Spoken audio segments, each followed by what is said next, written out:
اللہم صلی علی سیدنا محمد و آلہ وصحبہ وبارک وسلم۔ بسم اللہ الرحمن الرحیم۔ آج ہم جس جگہ پہ موجود ہیں ثم الحمدللہ جگہ بڑی باعث برکت ہے۔ نبی کریم صلی اللہ تعالیٰ علیہ وآلہ وسلم جس وقت مدینہ شریف تشریف لائے ہجرت کے وقت، تو آپ صلی اللہ علیہ وآلہ وسلم نے سب سے پہلے حضرت کلثوم ابن ادم رضی اللہ تعالیٰ عنہ، یہ ان کا باغ تھا، اس جگہ پہ آپ نے قیام فرمایا۔ نبی کریم صلی اللہ تعالیٰ علیہ وآلہ وسلم سیدنا ابو بکر صدیق رضی اللہ تعالیٰ عنہ کے ساتھ یہاں پہ جلوہ فرما ہوئے۔ اس کنویں کا پانی جب آپ صلی اللہ علیہ وسلم کو پیش کیا گیا تو وہ کڑوا پانی تھا۔ آپ صلی اللہ تعالی وسلم کے لاب دہان سے ایک ایسا چشمہ اس چشمے میں ایسی مٹھاس پیدا ہو گئی ہے کہ آج جس وقت کہ میں یہاں پہ اس جگہ پہ موجود ہوں اور یہ پانی پیا ہے تو یقین جانے کہ اس کا اندازہ ہی نہیں کہ ماشاءاللہ کس قدر خوبصورت اور میٹھا پانی موجود ہے اس میں۔ دوسرا، یہ جو مسجد آپ کے سامنے نظر آ رہی ہے، آپ صلی اللہ تعالی وسلم نے جب یہاں پہ کسی روایات میں آتا ہے 3 دن یا 5 دن قیام فرمایا، اور اسی مسجد کے اندر آپ صلی اللہ علیہ وآلہ وسلم نے نمازیں ادا فرمائیں۔ جس وقت قبیلہ اوس اور خزرج کی صلح بھی آپ صلی اللہ علیہ وسلم نے اسی مقام پہ فرمائی، جیسا کہ آپ نے تاریخ میں پڑھا ہوگا کہ یہ وہ قبیلہ تھا جو سینکڑوں سالوں سے آپس میں ایک دوسرے سے دست و گریبان تھا، اور آپ صلی اللہ علیہ وآلہ وسلم نے جب ان کی آپس میں دوستی اور صلح کروا دی تو اس کے بعد ان کی محبت مثالی، جو اسلامی تاریخ کے اندر مثالی ایک کردار اختیار کر گئی۔ ہم جس جگہ پہ اس وقت موجود ہیں، یہ جگہ جو ہے اس میں یہ کمرے سامنے ہیں، تھوڑی نیٹ ورک کی پرابلم ہے جس کی وجہ سے میں ابھی اندر نہیں جاؤں گا۔ یہ کمرے وہی کمرے ہیں جہاں پہ نبی کریم صلی اللہ علیہ وسلم نے قیام فرمایا تھا۔ سعودی حکومت نے ابھی چند عرصہ قبل اس جگہ کو کھولا ہے۔ یہ کمرے ماشاءاللہ اندر وہی ہیں جہاں پہ نبی پاک صلی اللہ علیہ وسلم نے قیام فرمایا۔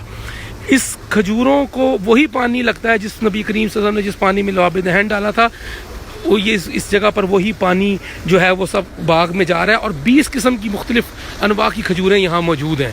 اور نبی کریم صلی اللہ علیہ وسلم کا اس کو معجزہ ہی کہیں گے کہ یہ جو پانی ہے اس کی مٹھاس پانی اور بھی جگہ پہ پیے ہیں۔ بیر شفا میں بھی اس دن ہم گئے، پیا، بیر روحہ میں بھی پیا۔ اللہ سبحانہ تعالیٰ کے نبیوں کی شان ہے، اللہ کے پیارے نبی کریم صلی اللہ علیہ وسلم کی شان ہے جہاں پہ آپ کا لعاب دہن ڈلے۔ لیکن جب اس جگہ کا پانی نوش کیا تو ایک عجب ہی ذائقہ اور ایک عجب ہی بات تھی۔ اور روحانیت کا عالم یہ ہے کہ یہ وہی جگہ ہے جہاں نبی کریم صلی اللہ علیہ وسلم نے نماز ادا فرمائی۔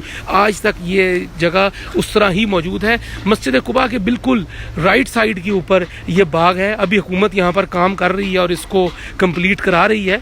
اللہ سبحانہ تعالیٰ سے دعا ہے کہ اس بابرکت مقام کی زیارت کے صدقے ہماری تمام روحانی اور جسمانی پریشانیوں کو دور فرمائے، اپنے حبیب کریم صلی اللہ علیہ وسلم کی محبت نصیب فرمائے، اور ایسے باعزت مقام کی زیارت کرنے کی برکت سے اللہ سبحانہ تعالیٰ ہم پر رحم فرمائے، ہمیں نبی کریم صلی اللہ علیہ وسلم کی عزت اور احترام میں اضافہ فرمائے، ہمارے دلوں میں ان کے لیے عزت اور احترام فرمائے، اور اس محبت میں اضافہ فرمائے جو ہمیں اپنے ملکوں سے نبی کریم صلی اللہ علیہ وسلم کی زیارت کے لیے لے آتی ہے۔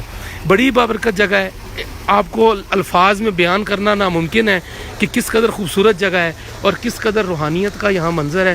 اللہ سبحانہ و تعالیٰ سے دعا ہے کہ اس طرح کے اور بھی مقامات کو یہاں پہ کھولا جائے تاکہ ہم لوگ نبی کریم صلی اللہ علیہ وسلم اور اسلامی تاریخ کے ان شواہد کو اپنی آنکھوں سے دیکھ سکیں اور اپنی آنے والی نسلوں کو دکھا سکیں۔